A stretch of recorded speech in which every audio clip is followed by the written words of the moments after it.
And pay attention to the doors that we open over the course of the demo. We're pushing hard for best doors in an RPG. Our artists really love their doors, seriously. So here we've entered the ruin of Earl Tusk, and you see we're outfitted differently now. We're dressed up as a mage. We have mage gear, mage abilities, mage weapons, and you're going to see a very different combat experience with this. Now we've become a mage instead of a warrior. You may notice at this point there's something about RPGs I haven't talked about yet, and that's character class. There's a good reason for that.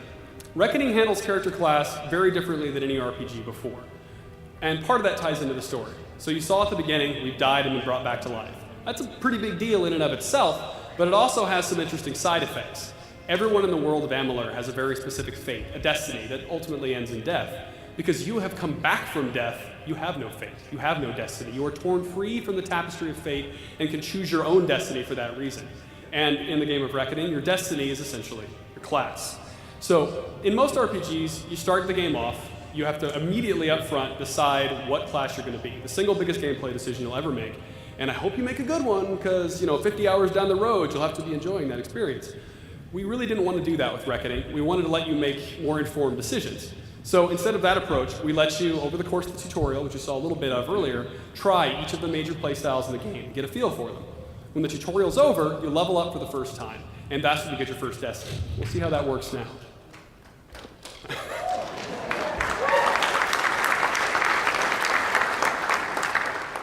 I really, really love the Destiny system, so if I ramble, I apologize. So the way it works is this. You level up, you get some points to spend in non-combat skills and your abilities. And abilities are mostly combat-focused things. As you put points into, say, the sorcery tree, we have 3 different ability trees, might, finesse, and sorcery. They're more or less different play styles. Put some points in there, and I unlock cool stuff. Passive abilities, active spells I can fire off, whatever. And in addition to that, I'm getting points in sorcery itself. I get so many points in sorcery, I unlock a mage-themed destiny. The first one, I believe, is Acolyte. So I get that destiny, and I embrace it or equip it. It becomes my class. From that point forward, until I change it, I'm a mage. And I get some combat bonuses, I get some different buffs that make me more effective playing as a mage. I keep dumping points. As I level up, I keep dumping more and more points into sorcery. I'll become a more and more badass mage. I'll become a warlock, an archmage, and unlock greater and greater destinies. That's cool, and it's very much an option. Now, in most RPGs, the most effective way to play, if you're an RPG fan, you all know this, the most effective way to play, don't be a jack of all trades. Specialize, focus, be a mage who is 100% fire damage all the time. That's what you do. And that is an option in Reckoning. That is a totally viable way to build a character, but it's not your only option. We can make hybrid characters, any number of different hybrid characters. For instance, if Joe starts the game off, puts some points in sorcery, and then he wants to try being, not sucky with his kite shield, he might put some points into might, into the skillful defense ability. As soon as you start doing that, you start unlocking hybrid destinies, like Crusader is an example of one of our fighter mages, or Battle Mage, another good example. And those give you bonuses to that specific play style. And as designers, we look at the game, we do a lot of testing, we see what does and doesn't work for that build, and we buff wherever you're particularly weak, so that each and every possible build you might want to create is viable to do in combat. Now, as you move forward, you're going to see one of the interesting things about Destinies. Destinies don't just give you buffs. They can change even some of the core mechanics of the game. For instance, as Joe's been playing through the demo so far, he's been a warrior, and as things try to attack him, he's done a lot of rolling out of the way. It's sort of his defensive maneuver. Well, mages don't roll. Mages teleport.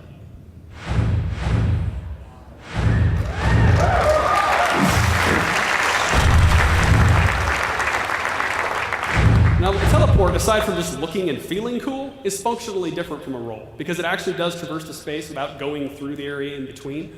Because of this, you can hop through an enemy and then use certain attacks that are more effective from behind once you're there. Really cool ways to combo. Now, as we move forward, you're going to notice the mage is, in some ways, like the warrior.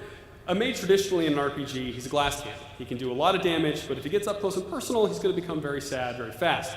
Now, the mage in Reckoning is more fragile than the warrior, but we've given you a lot of tools and abilities to let you either navigate yourself around the field or the enemies to make it viable for you to get in and out of that rough and tumble combat experience.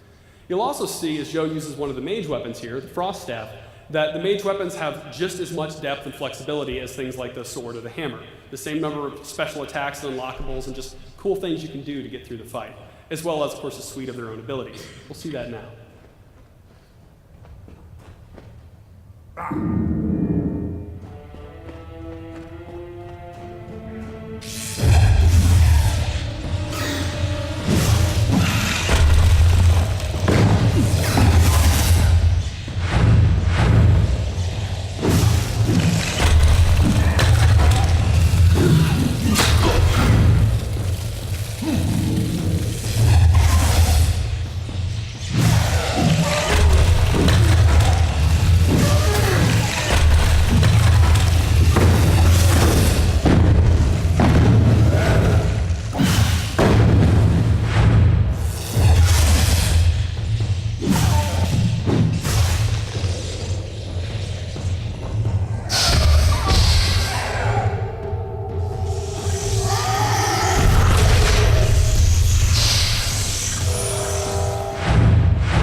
having dispatched these kobolds, it's a good time to stop and look around the environment a little bit.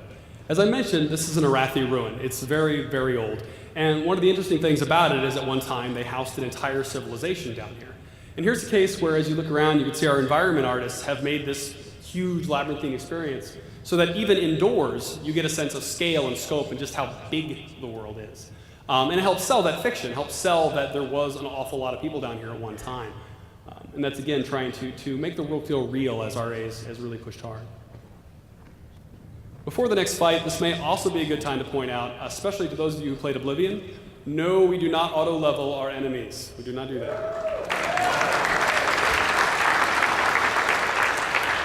The way it works, we have a very specific level range for each area, which gives you a little bit of give and take depending on what your level is when you go there. But it sets it at that point, and it's in a tightly contained range. So if, say, you went into this dungeon and every enemy was level 5 and they kicked your ass, you could level up, come back later, they would still be level 5, and you can wreak your holy vengeance.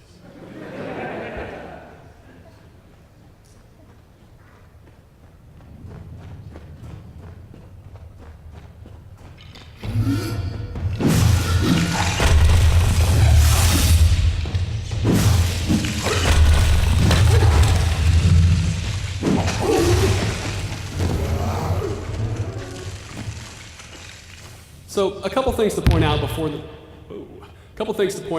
the next fight. First is that Joe is, as I mentioned, our lead combat designer, and he plays fighting games, and we've gone through this demo repeatedly, so he's very, very good at it. So if it looks a little easy as he's going through, it's a little misleading. Joe is just that good. Also, you're about to see another of our mage weapons. This is probably my favorite weapon class in the game. It is very cool. It is called the Chakram. It's a pair of razor-edged discs imbued with elemental power. And like the staff we have in our back here, they come in different elemental varieties, which can suit a different build of mage. And they're really cool, not just because they look neat and they're fun to use, but also because they really suit the mage playstyle. For instance, as you watch the fight, you'll see there's a delayed special where you delay your timing between attacks, and you hurl yourself back from the enemy, buying you time to get off a quick spell. There's a charge special that'll actually do a wide ring around the room with the chakrams, not doing a lot of damage, but knocking down the enemies, buying you time to get off a big AoE attack. We'll see that now.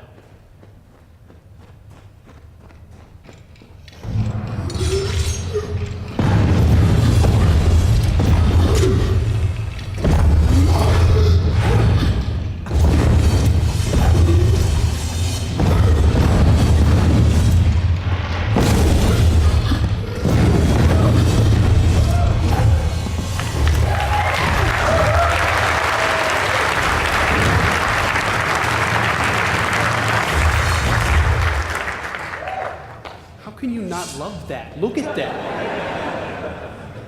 God, I love the chakrams. All right, so as we move into the next room, you're going to see something else about the mage. With the mage, you expect to have a big toolkit, lots of different powers and abilities at your disposal. And here, Reckoning doesn't disappoint. But one of the ones we like a lot, because it's very tactical and strategic in its use, is called Mark of Flame. You're going to see that in a second. Mark of Flame lets you wade into a fight, tag individual enemies with a magical mark or glyph, and then at your convenience, you can hold down the button and blow up everyone who has that mark on them. It'll hurt them and also damage other guys near them, which especially combined with the mage's teleport lets you be really strategic in how you move around the field and use the enemies to your advantage. Let's watch.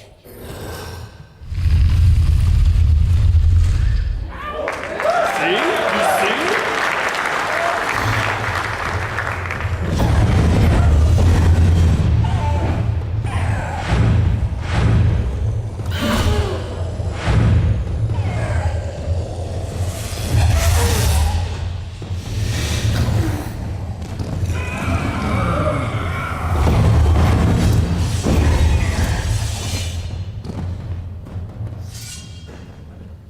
As you move forward here, you're going to see one of the enemies you saw earlier in the demo, assassins. And you'll notice that although we're not the same character we were, their behavior is, well, basically you'll see that the fight is very different with a higher level mage versus a lower level warrior. You're also going to see the way the mage block works, which is like the kite shield that the warrior has, not as defensive, but when he parries, he's going to set enemies on fire.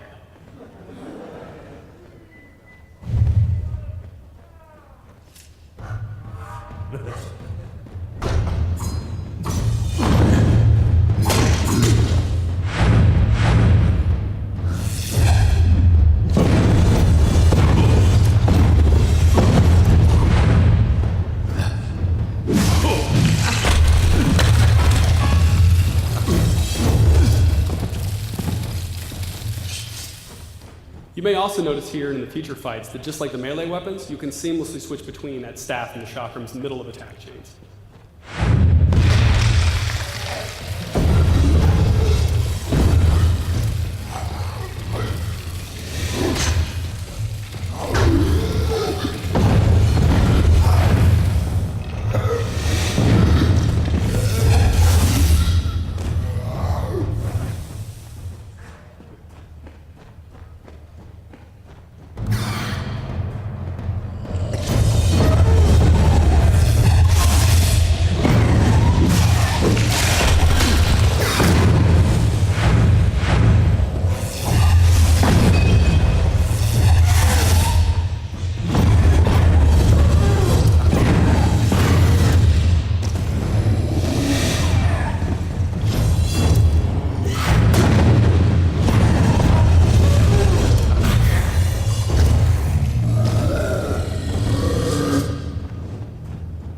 Okay, one more door. Wait for it.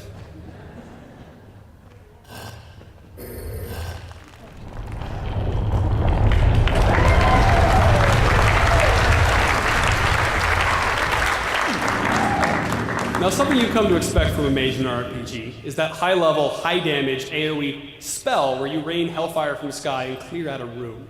We'd hate to disappoint, so we're going to show you Meteor.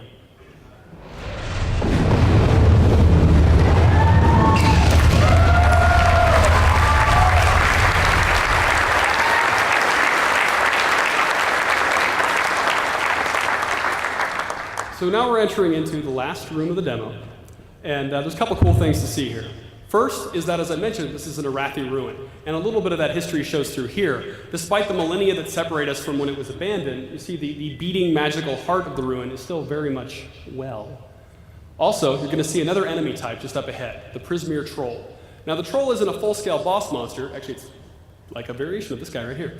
Not a full-scale boss monster, but is bigger than the other enemies you've been seeing thus far in the demo. A lot more weight and heft, and you're going to feel a difference in pacing to the fight as Joe battles this guy.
With the troll down and Joe healed up, we're going to leave this room behind and show you the one last piece of the demo.